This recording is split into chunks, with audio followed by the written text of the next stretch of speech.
cómo convertir la ciencia en innovación. Vamos a contar con 3 panelistas y voy a proceder a leer las bios de nuestros distinguidos participantes. Francisco Sagasti es un académico y expresidente del Perú. Francisco Sagasti es profesor en la Pacifico Business School e investigador afiliado al Instituto de Estudios Peruanos. Fue presidente del Gobierno de Transición del Perú, congresista y presidente de la Comisión de Ciencia y Tecnología. Gisela Ortega es científica y profesora de la Universidad Nacional Mayor de San Marcos, expresidenta del CONCITEC. Gisela Ortega es genetista y profesora en la Universidad Nacional San Marcos, tiene un PhD en Ciencias Biológicas por la Universidad de Birmingham y estudios de mejoramiento genético y biología por la Universidad Nacional Agraria de La Molina.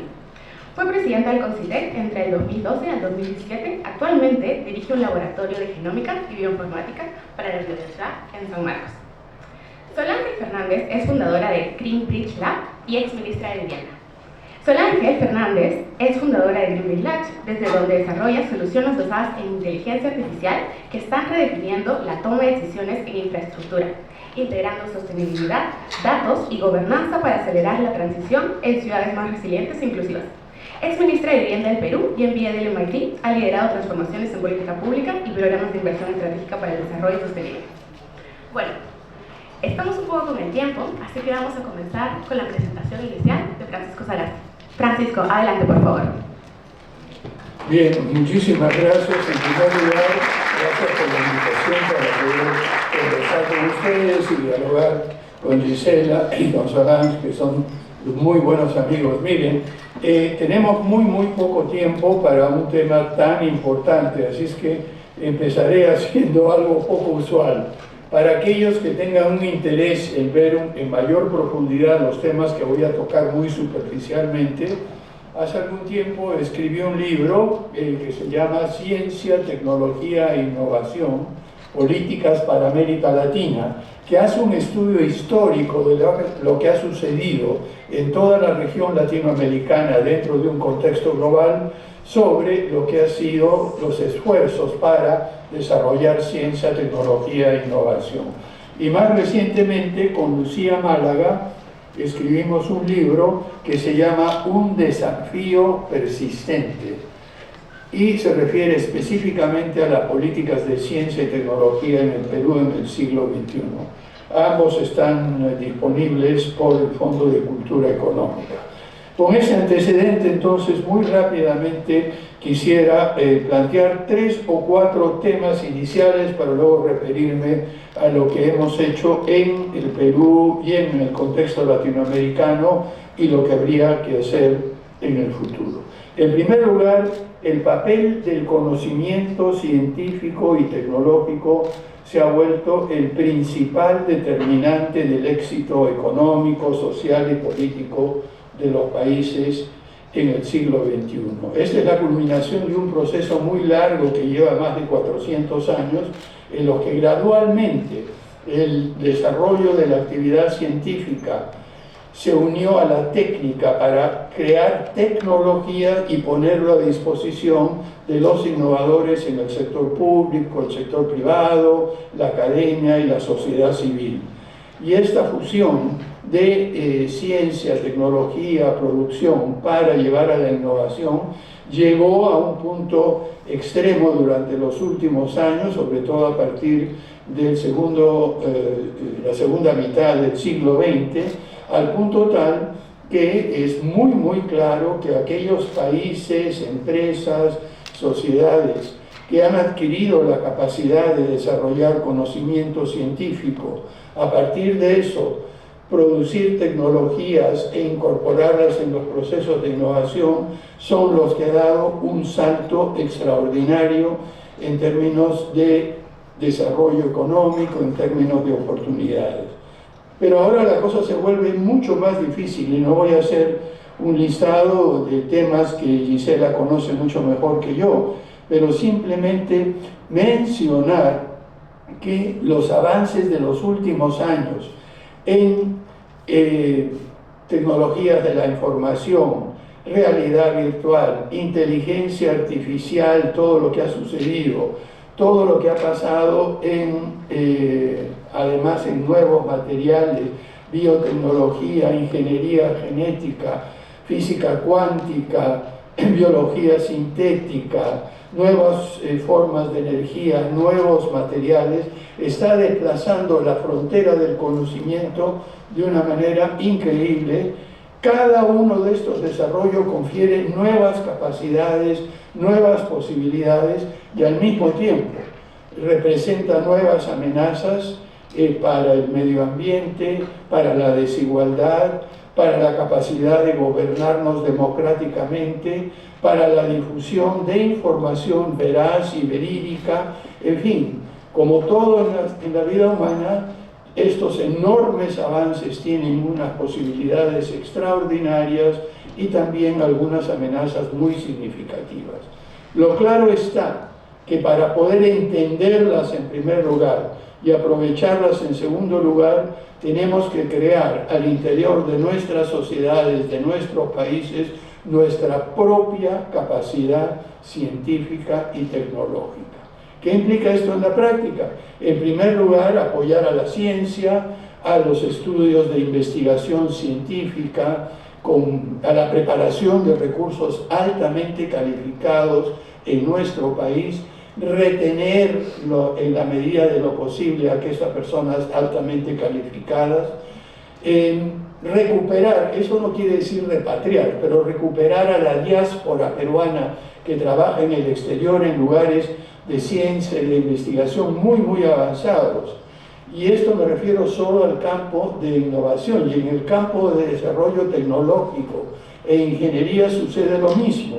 La aplicación de todos los avances que he mencionado anteriormente y sobre todo de las nuevas tecnologías de información, comunicación, realidad virtual e inteligencia artificial, al desarrollo tecnológico en prácticamente cualquier campo, sea para servicios sociales como salud, sea para producción de metalmecánica, sea para la química, sea para el aprovechamiento de nuestra biodiversidad y los recursos naturales.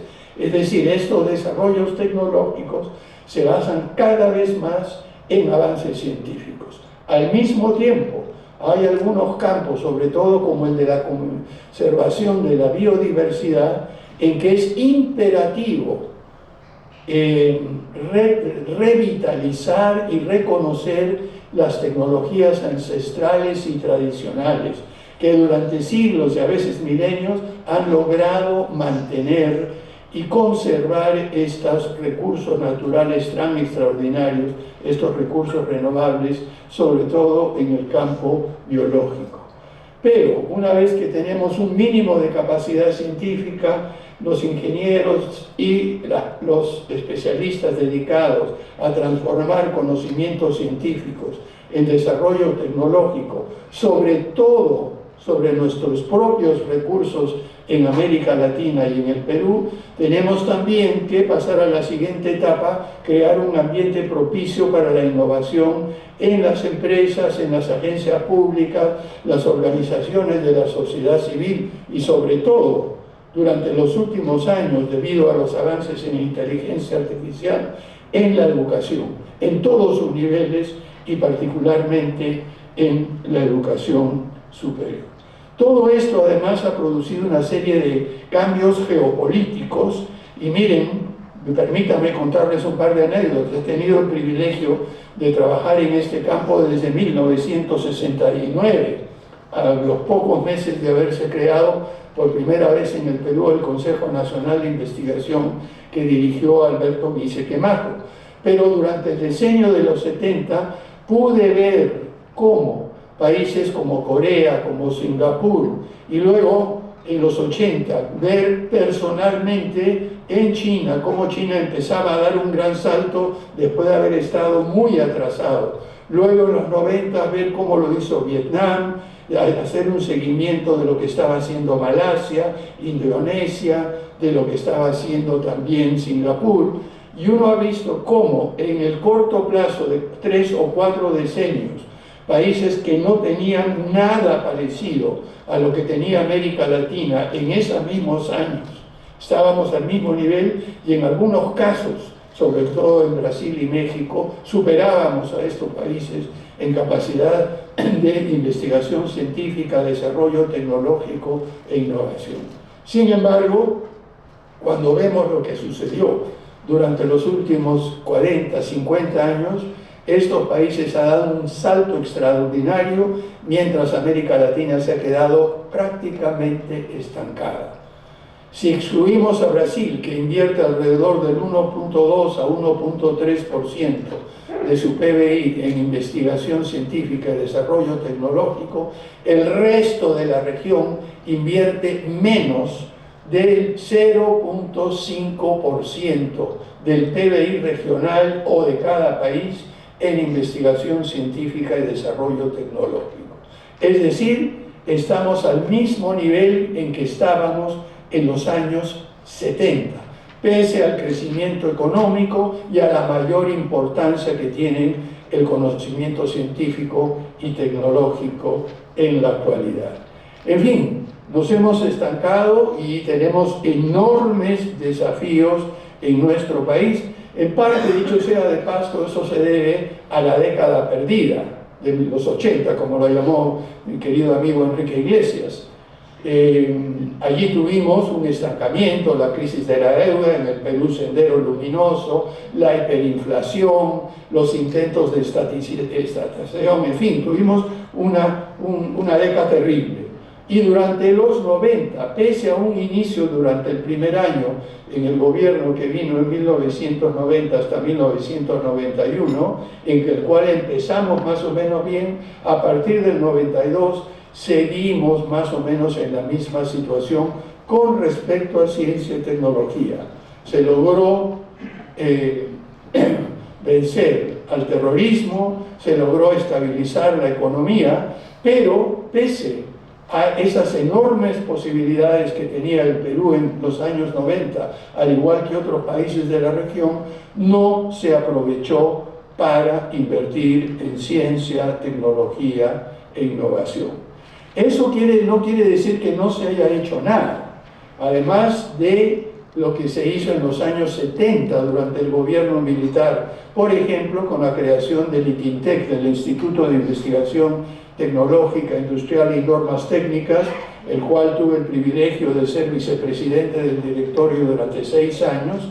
Ahí logramos financiar, y estábamos por encima en ese momento de Corea, por ejemplo, en el monto canalizado a la investigación tecnológica industrial por las empresas y por centros de investigación.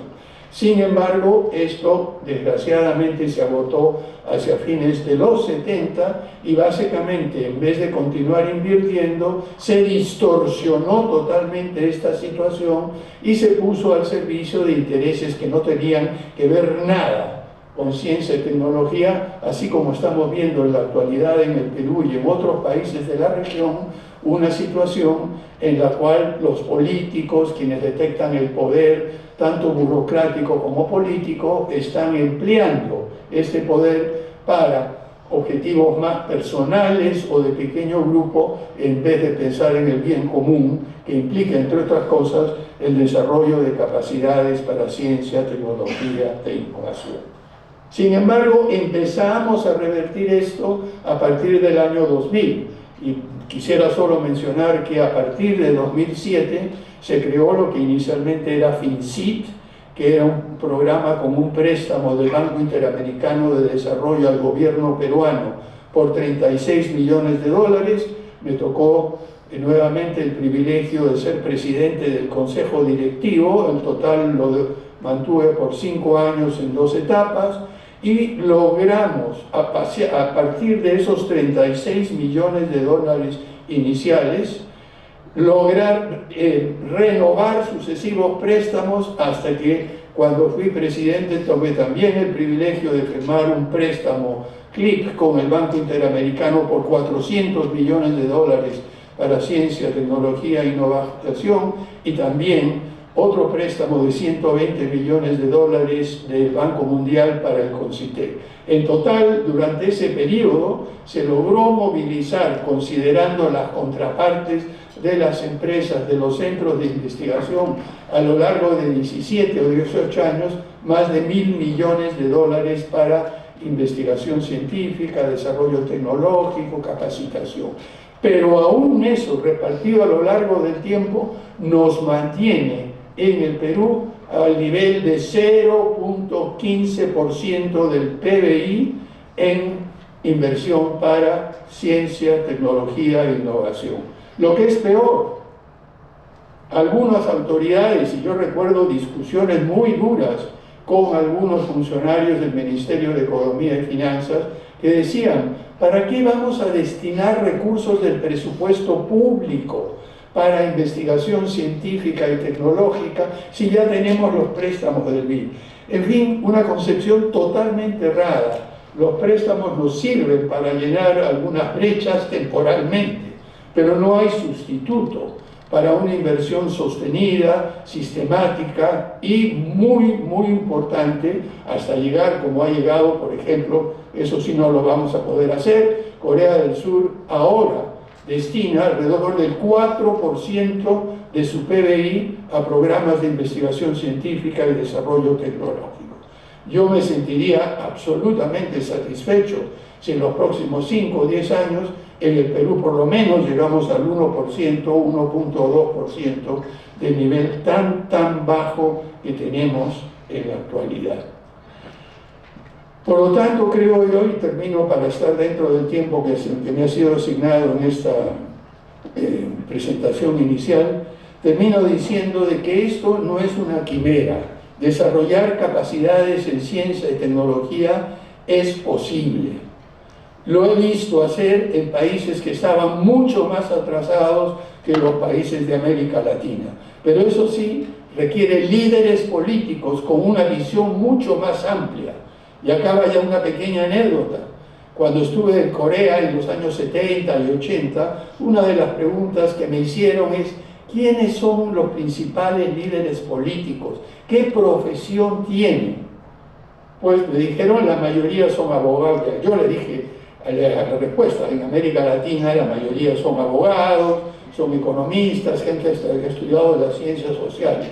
Y yo recuerdo una respuesta tanto en Corea como en China, qué curioso. Aquí en nuestros países son ingenieros, son investigadores científicos, es decir, personas que ya en su formación desde la universidad tenían la conciencia de la importancia de la ciencia, de la tecnología e innovación.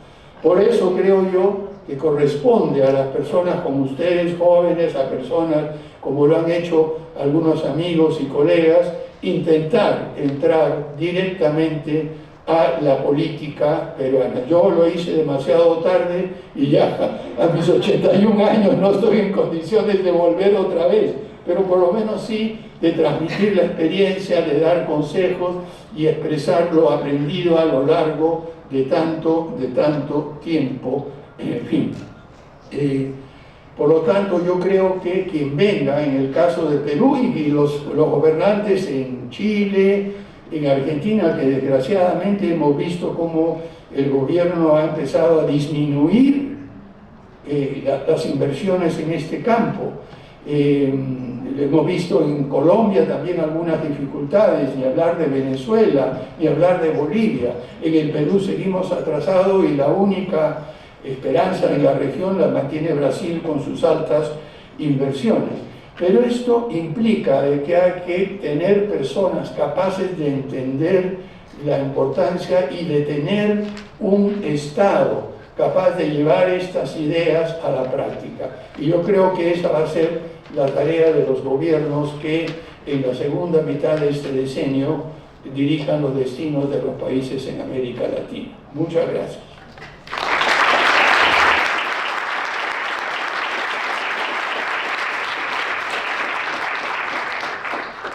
Muchísimas gracias, Francisco, por tus palabras, por darnos esta perspectiva histórica de la inversión de ciencia y tecnología en el Perú y también por darnos algunas enseñanzas sobre lo que han hecho en otros países.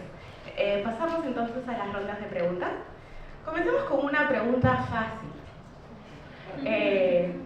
Hemos estado conversando sobre todos los retos que el Perú tiene en temas institucionales y económicos durante las sesiones anteriores. En un país con tantos retos, ¿cómo podemos hacer ciencia en el Perú? Gisela, por favor. Bueno, desde mi experiencia, con mucho sacrificio y con mucha entrega, digamos, desde el punto de vista del investigador. ¿Y eso por qué? porque el ecosistema en el Perú está creado en contra de hacer ciencia, en contra del investigador en la universidad, en contra de las personas que queremos hacer cosas. Lamentablemente, es muy cierto esto que dice Francisco, que el Perú, como ha estado en manos de abogados, perdón, colega, ¿no?, de economistas, perdón Martín, ¿no?, estamos llenos de regulaciones y creemos que el pequeño papel es lo que vale, ¿no? Así que las agencias que nos dan fondos en el Perú nos llenan de una documentación pero ininteligible y que tienes que firmar para mañana, ¿no? Y no solamente eso, te ponen miles de documentaciones que tienes que ir entregando que no tienen que ver nada con la ciencia.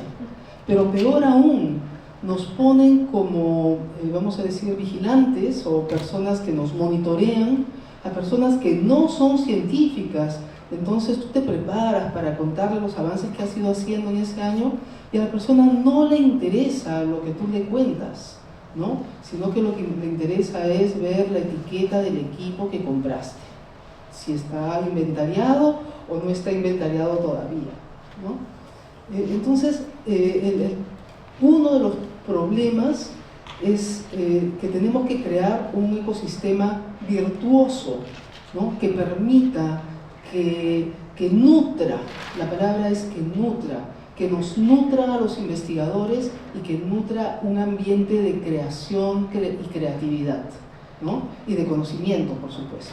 Creo que ese es el principal reto, crear un ecosistema que nutra a aquellos que quieren hacer ciencia.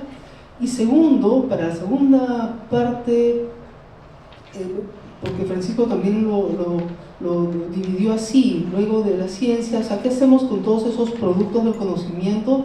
Tenemos que crear productos que puedan inyectarse en los procesos productivos y sociales del país. Pero eso ya no me toca a mí como científico, no podemos hacer todo, no podemos tener tesistas, escribir proyectos, escribir artículos, ir a congresos, hacer popularización de la ciencia y además hacer negocios, ¿no? O sea, no tenemos todas esas capacidades. Entonces las entidades tienen que tener unidades de transferencia tecnológica con personas que sean los traductores, digo bien, del lenguaje empresarial al lenguaje científico y viceversa, que puedan hacer la conexión para poder entender las necesidades no solo de los empresarios, sino también de todas las entidades sociales que requieren inyección de conocimiento. Eso. De acuerdo. Francisco, ¿nos escuchas?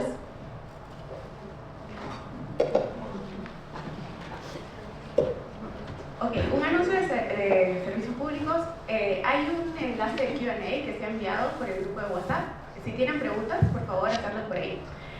Francisco, no sé si quisieras añadir algo más a lo que dice la... No, preferiría esperar que hable Solange y luego tratar de comentar antes de pasar a las preguntas del público. Perfecto. Solange, pasamos a lo que Gisela nos estaba comentando. Tú que tienes experiencia en un startup, ¿cómo pasamos de ciencia a innovación? Bueno, un gusto estar aquí con Francisco y con Gisela en el panel.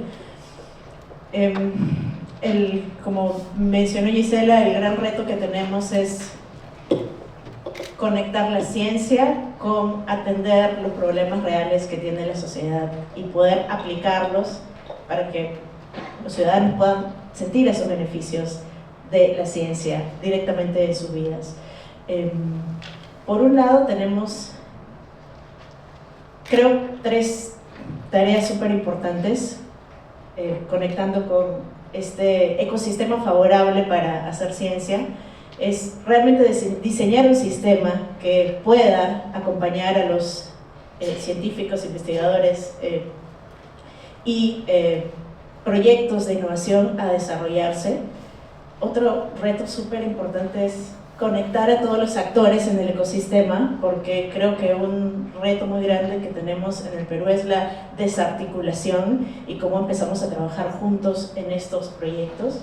Y el otro es conectar con los problemas de Perú, conectar con los problemas que tenemos que resolver y que estas iniciativas puedan atender esos espacios. Yo desarrollo un proyecto de innovación aquí en el MIT con un equipo en el Innovation Headquarters y estamos avanzando en desarrollar una solución con inteligencia artificial para una mejor priorización de proyectos de infraestructura que lleven a tener un mejor impacto y pues maximicen ese capital público que se invierte en los proyectos. Pero en ese marco trabajamos en un ecosistema, en este caso en la ciudad de Boston, que nos acompaña, nos incuba para que este proyecto pueda seguir creciendo y alcanzando mejores resultados con la mira y objetivo de poder luego llevarlo hacia Latinoamérica y hacia nuestros países. Creo que en esta experiencia hay dos puntos súper importantes que mencionar.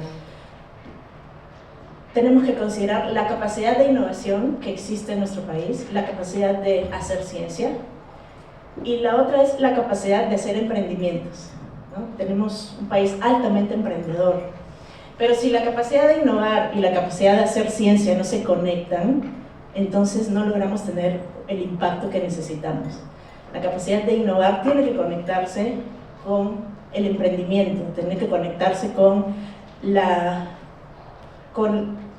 que esas tecnologías se puedan aplicar en nuevas empresas, que luego aporten también al desarrollo económico del país y al crecimiento y a enfrentar la productividad y el desarrollo en general de distintos problemas que tenemos que enfrentar el día de hoy. Entonces creo que esa es la clave, conectar nuestra capacidad de hacer ciencia, nuestra capacidad de innovar con nuestra capacidad de emprender.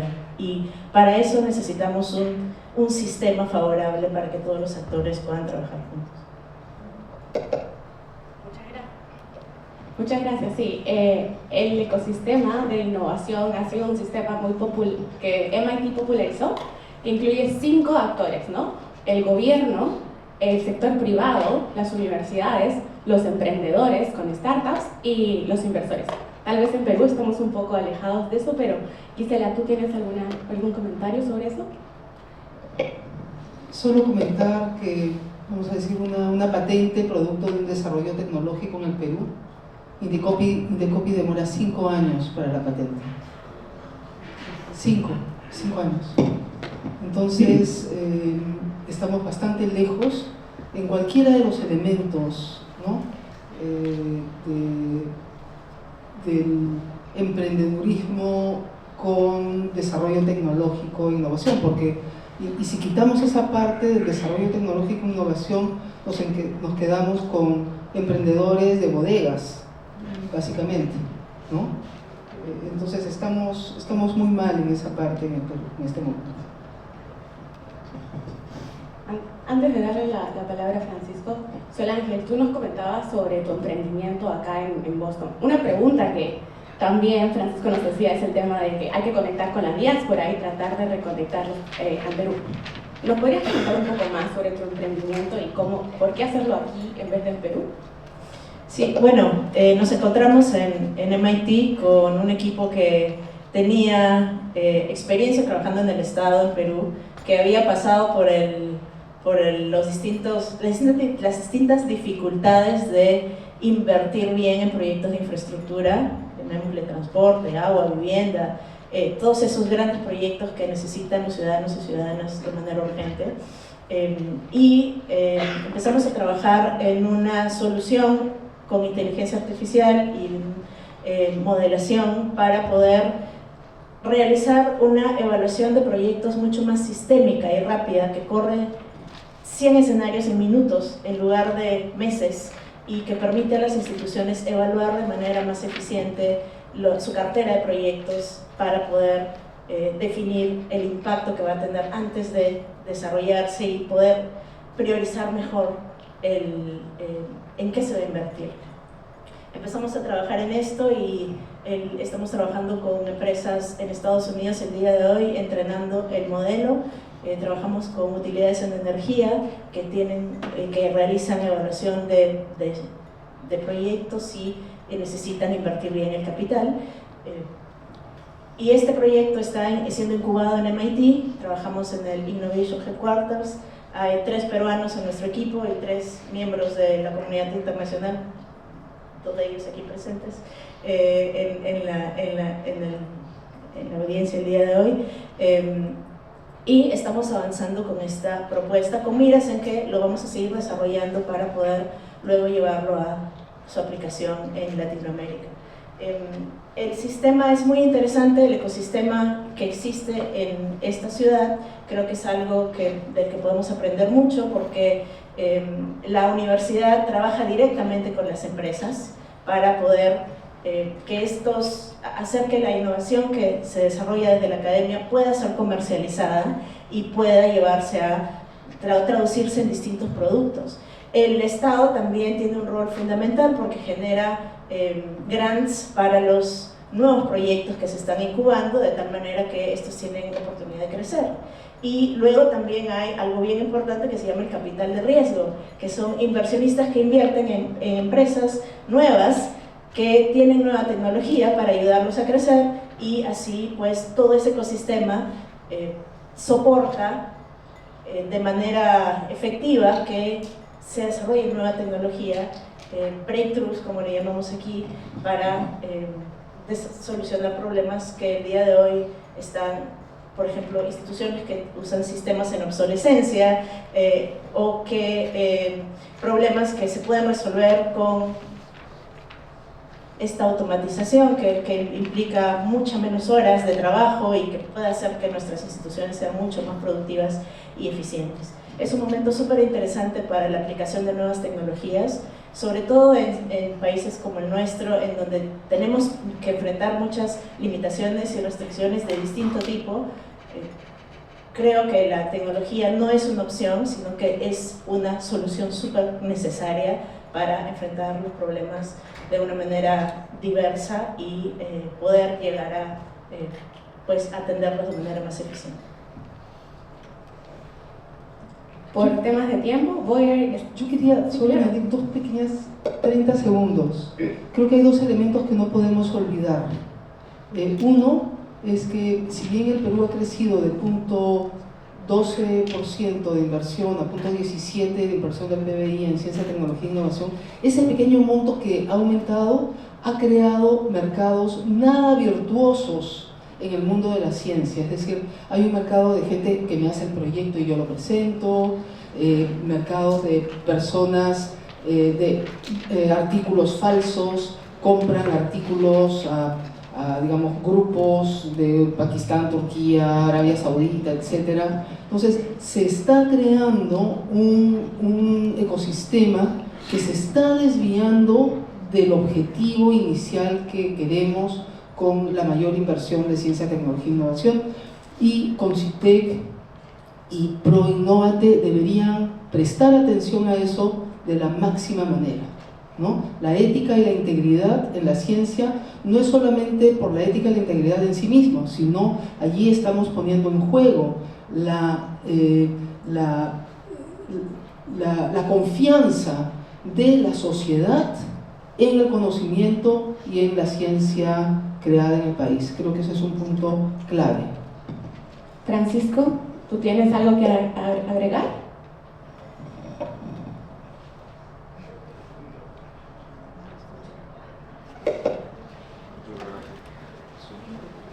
Francisco, ¿te gustaría agregar algo? ¿Podría intervenir ya? Sí. Bien, muchísimas gracias. Yo creo que las exposiciones de Gisela y de Salán nos han hecho ver, en primer lugar, la importancia del ecosistema que permite avanzar hacia el desarrollo de capacidades endógenas, internas en ciencia, tecnología e innovación, y Solange nos ha dado algunas ideas muy claras sobre lo que se necesita para que el emprendedurismo tenga el apoyo, el financiamiento, las posibilidades de transformar estas ideas y resultados científicos en tecnología y en innovación empresarial que genera recursos para la sociedad. Yo quisiera bajar a una pequeña lista mucho más, digamos, operativa. Yo siempre me he preocupado no solamente por el qué hay que hacer, sino cuáles son los medios y los mecanismos, lo que técnicamente se llaman los instrumentos de política para poder promover estas capacidades de las que hemos venido hablando. En primer lugar, tenemos el tema de educación superior. Sin tener universidades, institutos tecnológicos, centros de investigación asociados a la enseñanza, que estén a la frontera y que formen un gran número de profesionales, investigadores, científicos, etc., si no tenemos una masa crítica de este tipo de personal, no iremos a ningún lado. Quizá, y disculpen una nota a pie de página, la esperanza que tenemos ahora en el Perú es que dos de los más prominentes detractores y destructores de la capacidad científica, tecnológica y académica de nuestras universidades no estarán en el próximo Congreso en el Perú. Sus dos partidos no han pasado la valla y aquellos que destruyeron la SUNEDI, que se encargaba de garantizar la calidad económica, la calidad científica de las universidades y el apoyo que deberían tener, han desaparecido de la escena, van a desaparecer de la escena, espero, con una reforma de esta Superintendencia Nacional de Educación Superior, que vuelva una vez más a garantizar la idoneidad. En segundo lugar, se ha mencionado el financiamiento, y esto es clave. En primer lugar, tiene que haber un financiamiento público continuo que sea acompañado del financiamiento de las propias empresas productivas, que realmente entiendan que invertir en su propia capacidad tecnológica interna es una de las maneras de asegurar el mayor rendimiento. Una de las cosas que hicimos al inicio del programa, que les he mencionado anteriormente, financiado por el BID, es llegar a acuerdos con la Universidad Católica y la Universidad Cayetano Heredia para formar gestores tecnológicos en las empresas. Y ya tenemos varios cientos de personas y profesionales que, además de sus conocimientos técnicos, han adquirido conocimientos de gestión tecnológica y se encuentran ahora trabajando en numerosas empresas. Además de eso, necesitamos capital de riesgo, y aquí a las instituciones financieras, y creo que Solange lo ha puesto muy claramente sobre el tapete, es necesario contar con este tipo de capital para poder introducir innovaciones. Y tenemos al mismo tiempo que crear los servicios de apoyo, que la gente se olvida, servicios de información sobre mercados, sobre avances tecnológicos, y aquí tenemos el tema de vigilancia tecnológica, es decir, seguir continuamente lo que pasa en la frontera del conocimiento, sobre todo en aquellos campos que afectan el desempeño de nuestra economía y nuestra sociedad. Y yo creo que es necesario que organizaciones, yo sé que el CONCITEC trató de hacer eso durante algún tiempo, pero el esfuerzo que se requiere ahora, considerando la forma en que está avanzando muy rápidamente la ciencia y la tecnología, requieren esfuerzos redoblados. Además de eso, tenemos que evaluar qué es lo que tenemos internamente, ¿no? En este momento estoy tratando de hacer un estudio para saber cuántos ingenieros geólogos tenemos en el Perú capaces de, al nivel, no solamente ingenieros, sino PhDs en geología, para poder mapear y entender ese riquísimo acervo de minerales que tenemos en nuestro país. Y lo mismo podría plantearse para la biología de los recursos naturales, los productos naturales, en fin. Es decir, tener una capacidad. Todo esto implica inversión en recursos humanos, en capacidades dentro de las empresas, en investigación y desarrollo, directamente en proyectos, en vigilancia tecnológica, en una evaluación continua de nuestras capacidades. Como nota a pie de página, yo creo que en vez de pensar en el retorno de los científicos peruanos que ya están instalados hace muchos años en el extranjero, deberíamos utilizarlos como diáspora para que vayan y vengan, entrenen a nuestra gente y para que nos sirvan como una atalaya para hacer esta vigilancia tecnológica. No vamos a poder reproducirles en el país por los próximos años las condiciones que tienen en sus centros de trabajo. Y yo diría como último, hay un tema central que mencionó Gisela, que tiene que ver con el ecosistema, un cambio cultural. Aquí necesitamos que los medios de comunicación difundan la importancia del conocimiento, los avances científicos. Durante algunos años tuvimos algunos programas de difusión científica, yo recuerdo el de Thomas Unger, pero ahora hay muchísimas posibilidades a través de redes sociales, a través de los medios de comunicación, a través de la radio, la televisión, de hacer una difusión mucho mayor y cambiar el sustento cultural de este ecosistema favorable para la generación y utilización de conocimiento.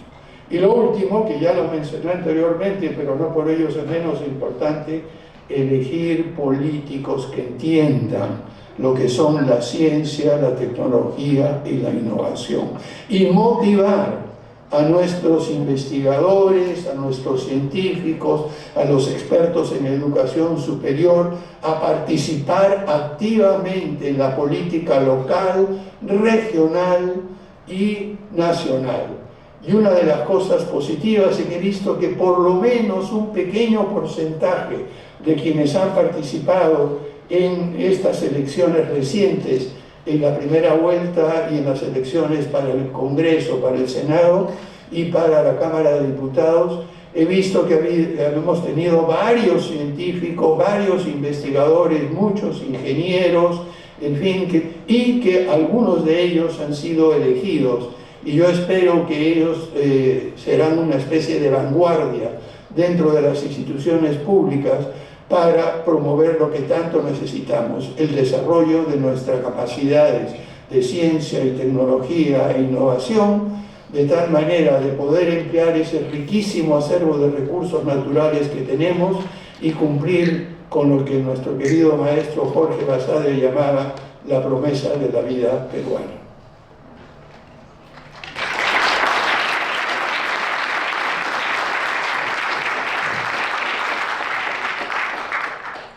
Muchas gracias, Francisco, por poner sobre la mesa algunas políticas y cosas prácticas que el Perú debe hacer. Ahora vamos a pasar a una ronda de preguntas y respuestas.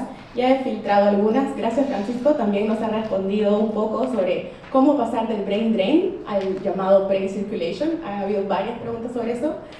Una pregunta que se está repitiendo bastante es ¿qué modelos de inversión en ciencia han visto que ha funcionado en otros países? ¿Cuál debe ser sobre todo el rol del sector público para poder llenar esa brecha? Gisela. Dejaría que mis colegas contesten, no he entendido muy bien, se oye con un cierto eco que hace difícil entender, pero estoy seguro que las respuestas de Gisela y Solange podrán adelantar eso, ¿no? Le repetimos la pregunta a Francisco para que la escuche otra vez. Sí, el micro no funciona tan bien. Ahora sí escucho bien desde ese micro, sí. Desde el micro. ¿Qué modelos de inversión en ciencias has visto que funcionan en otros países? ¿Cuál debería ser el rol del sector público para llenar esa brecha? Bien. El sector público es irreemplazable en todos los países del mundo que yo conozco, que he visitado, desde China, India, Vietnam, Corea, Europa, todos los países europeos, Estados Unidos, Canadá. Durante la primera etapa la inversión pública es irreemplazable. Gradualmente, mediante incentivos y mediante la creación de los ecosistemas de los cuales hablaba Gisela y el apoyo a los emprendedores que nos mencionó Solange, gradualmente uno empieza a tener a lo largo de 20 o 30 años una mayor preponderancia del sector privado. Y eso es lo que sucedió en todos los países que les he mencionado hasta el momento, y lo que yo he visto en toda la historia del mundo. En las primeras etapas, como las que se encuentra el Perú y varios países de América Latina, el sector público es absolutamente irreemplazable y tiene una responsabilidad de movilizar recursos y asignarlos de manera eficiente, con una concepción estratégica y una perspectiva de largo plazo. Yo iba a decir lo mismo de una manera un poco distinta. Les iba a hacer notar que, por ejemplo, en Estados Unidos, Canadá, Francia, Alemania, etcétera, en los países desarrollados, hoy día es el sector privado el que lleva preponderantemente la inversión en ciencia, tecnología e innovación, pero que eso no fue siempre así. Al inicio de estos sistemas es el sector público el que invierte en desarrollar las capacidades de universidades, de centros de investigación, y no solamente eso, que sostiene a su nivel, a sus universidades, a sus institutos públicos de investigación, incluso hasta ahora, cuando el sector privado es mucho más preponderante en la financiación de proyectos que van a servir pues para ellos o para la industria. Entonces, estoy totalmente de acuerdo con Francisco, y ahí voy al Perú. En este momento en el Perú tiene que ser el Estado el motor del desarrollo de la ciencia, tecnología e innovación en la educación superior y en los institutos públicos de investigación. Bueno, voy a poner un ejemplo concreto después de escuchar los aportes de Francisco y Gisela. Por ejemplo, en Estados Unidos hay una crisis energética. El gobierno, ante esa crisis energética, hace un anuncio de que va a invertir trillones de dólares en apoyar desarrollo de innovación en el sector energía. Los privados que trabajan en el sector de energía, a la par dicen, bueno, nosotros tenemos una capacidad de inversión de hasta 3 trillones de dólares para construir todos los data centers que necesita el país. Hay una gran inversión del sector público, hay una voluntad y gran deseo de invertir del sector privado, y estos se juntan, las universidades y los emprendedores empiezan a trabajar juntos, porque claro, tienen que aplicar a todos esos fondos de inversión para poder desarrollar estas nuevas tecnologías que se están necesitando para que podamos ser más eficientes en el uso de la energía en este país. Entonces, ese es un ejemplo de cómo se articulan todos los actores en el ecosistema, desde el Estado generando este apoyo con financiamiento para estas nuevas ideas, pero también desde el sector privado para poder también poner su parte en este gran reto de llevar a cabo este cierre de brechas. Y de la parte de la universidad y los emprendedores y los capitales de riesgo para que estos nuevos, aquí le llamamos startups o pequeños negocios en innovación, puedan resolver los problemas que se tienen de manera novedosa y que la tecnología se desarrolle. Esa tecnología que están desarrollando el día de hoy estas pequeñas empresas va a empezar a desarrollarse para este país, pero luego se va a traducir al mundo, porque han sido procesos de innovación totalmente soportados y sostenidos por este ecosistema. Entonces, es un ejemplo de cómo todos los actores trabajando juntos impulsan esto hacia adelante. ¿Puedo mencionar una cosita? ¿O ya no intento? ¿Sí? Una última pregunta para los tres, y comenzamos contigo, Gisela. ¿Cómo puede Perú asegurar que la expansión en ciencia, tecnología e innovación no genere una brecha entre las ciudades o zonas con mayores avances modernos y las ciudades rurales que se encuentran rezagadas? ¿Cómo puede Perú asegurar que la expansión en ciencia y tecnología no genere una brecha entre las ciudades o zonas con mayores avances modernos y zonas rurales que se encuentran más rezagadas? Bueno, esa brecha ya existe, o sea, la ciencia no la va a generar, ¿no? Hay una brecha absolutamente gigante y creo que en primer lugar el país debe generar en las regiones, en los diferentes departamentos y provincias del Perú, un ambiente, vamos a decir, amigable para personas altamente calificadas. ¿A qué me refiero? INAIGEM, por ejemplo, que está en Huaraz. Cuando fui presidente de INAIGEM, llamé a concurso público, sin estar obligada, para los 3 directores científicos de las 3 direcciones del INAIGEM. No se presentaba nadie, por más que los sueldos para Perú eran bastante altos, y cuando hicimos nuestro survey de las razones por las que la gente no se presentaba, es porque no hay colegio para los hijos, colegio donde se enseñen idiomas, por ejemplo, el hospital estaba absolutamente disfuncional, ¿no?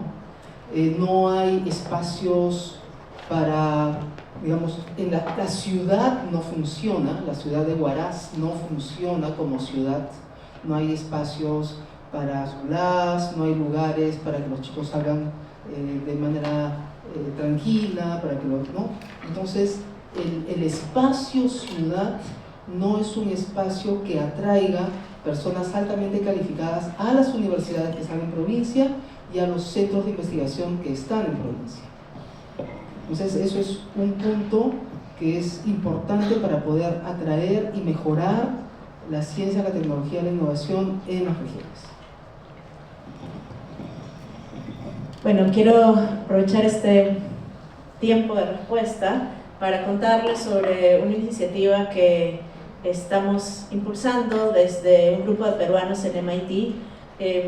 Esto es MIT RIP, se traduce al español como un ecosistema de aceleración regional, un programa para acelerar un ecosistema de emprendimiento e innovación. Lo estamos impulsando desde MIT con académicos y expertos del MIT, y en este momento estamos coordinando con armando un equipo de 12 instituciones representantes del Perú para poder desarrollar el ecosistema de innovación regional en el Perú y trabajarlo en articulación con estos representantes de 12 instituciones. Estas 12 instituciones deben ser instituciones representantes del sector público, del sector academia, de emprendedores, de capital de riesgo y representantes de la comunidad para poder desarrollar estas condiciones favorables y contribuir a que en nuestro país se generen condiciones favorables para que la innovación y el emprendimiento puedan desarrollarse. Estamos trabajando en este proceso ahora. Si en la sala hubieran representantes de instituciones interesados en participar, por favor contáctense conmigo para ponernos en contacto con el equipo que está desarrollando esta iniciativa para el Perú. Gracias. Quería añadir una cuestión a mi respuesta a la pregunta, que creo que mi respuesta ha sido totalmente incompleta. Existen formas de ejecutar las políticas públicas, y esas formas, esos mecanismos, por ejemplo, para mejorar las capacidades de grupos de investigación en, vamos a decir, la Universidad de Huancavelica, en las provincias del Perú, que están bastante rezagadas respecto a los grupos de investigación en Lima. En primer lugar, sin conocer no podemos estructurar soluciones. Entonces, se tiene que hacer, ya se hizo en verdad durante mi gestión, un mapeo de las capacidades en todo el Perú a través del Censo Nacional de Investigación y Desarrollo, y luego la política de concursos, por ejemplo, que hoy día se abren concursos en general y postulan diferentes grupos, tanto en biología como en física, en química, en ingenierías, etcétera, al mismo concurso, y yo compito con personas, con grupos de investigación emergentes, o el grupo del doctor Gago de física de partículas de la Católica, que es uno de los más desarrollados, compite con un profesor de física en la Universidad XYZ en Yurimaguas, ¿no? Entonces compiten estos profesores en las circunstancias más desfavorables para ellos. No van a ganar, no van a tener financiamiento. Entonces, todos los concursos que se hagan en Concitec, Prociencia, en Innovate, tienen que ser segmentados. Tienen que ser segmentados de acuerdo a las capacidades y a las áreas, ¿no? No es lo mismo financiar proyectos de investigación en ciencias sociales que financiar proyectos en física de partículas o en nanotecnología. Entonces, tienen que haber programas específicos que miren las brechas en cada área, que contabilicen el número de investigadores en cada área. Es importante saber cuánta gente especializada hay en geología, cuánta gente especializada hay en nanomateriales en el Perú. En el Perú, por si acaso, solamente hay 44 físicos que trabajan con PhD que trabajan en nanomateriales. 44 en todo el país. Me he olvidado el número de geólogos. En fin. Entonces, se tiene que hacer todo esto de manera segmentada y se tiene que usar a los grupos más avanzados como tractores. Es decir, yo no le puedo pedir a un grupo emergente de científicos en una provincia del Perú lo mismo que le pido al doctor Gago de física de partículas en la Católica. No puedo pedirle. A uno le puedo dar 2 millones de soles, al otro le puedo dar inicialmente 100.000, pero también los instrumentos de política que yo aplico como Estado tienen que ser distintos para unos y para otros. Y también tengo que utilizar las mayores capacidades de algunos grupos de investigación que están a nivel internacional como tractores para decirle, ok, yo te doy dinero y más dinero que los demás, pero incorpora estos otros grupos para que haya una transferencia de conocimiento conjunta. Gracias. Muchas gracias. Francisco, ¿alguna reflexión? Muy brevemente, sí, yo creo que profundizando sobre esta respuesta, en lo que ha dicho Gisela, quisiera simplemente mencionar un dato concreto. He tenido el privilegio de ser asesor de la tesis doctoral en el consorcio de universidades, que es la tesis que hizo Mario Bazán, que hizo precisamente sobre las redes regionales de innovación fuera de Lima metropolitana. Y es interesantísimo ver cómo se han producido ya, con financiamiento en gran medida de Proinnovate a lo largo de los últimos 10 años, redes locales que juntan a universidades, empresas, a los CITES, a los centros de innovación tecnológica que pertenecen al gobierno y que también tienen vínculos con otras universidades y centros de investigación, pero no solo del Perú, sino del extranjero.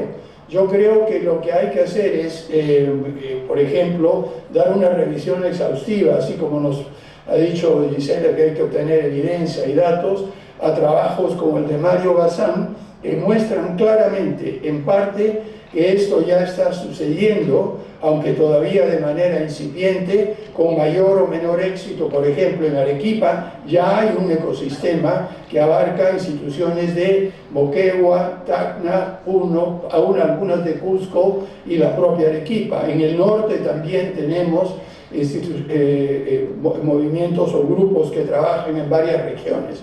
Lo que hay que hacer, como bien han dicho tanto Solange como Gisela, es partir de un conocimiento de lo que tenemos, evaluar lo que ha funcionado y no ha funcionado y potenciar lo que ya se viene experimentando desde Proinnovate bajo la dirección del ingeniero Alejandro Fuso, que desgraciadamente acaba de dejar su cargo hace muy poco, después de más de 15 años de exitosa trayectoria como director primero de FINCIT, luego de Innovate Perú y ahora Proinnovate, y que ha demostrado de que es posible, mediante el financiamiento de entidades como este fondo, apoyar a empresas, universidades en Piura, para desarrollar tecnologías que permiten duplicar las exportaciones de uva. En fin, tenemos una serie de casos, pero como bien dicen Gisela y Solange, estos tenemos que multiplicarlos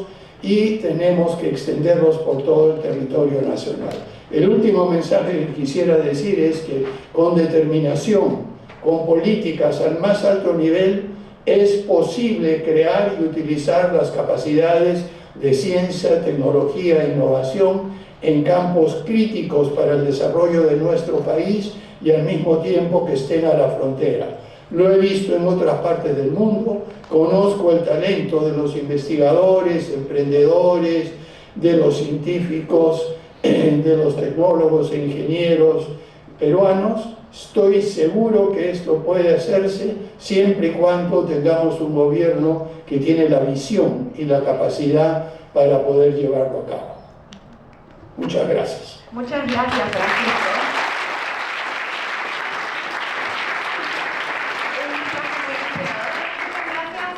Feliz de simplemente poner estos temas sobre la mesa. Nunca se habla mucho en Perú. Ahora sí, cerramos el panel. Sí, tenemos el siguiente panel en 10 minutos. Nos vamos a tomar una foto.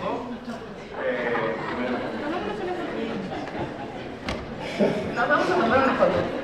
Ya se me quedaron. Gracias.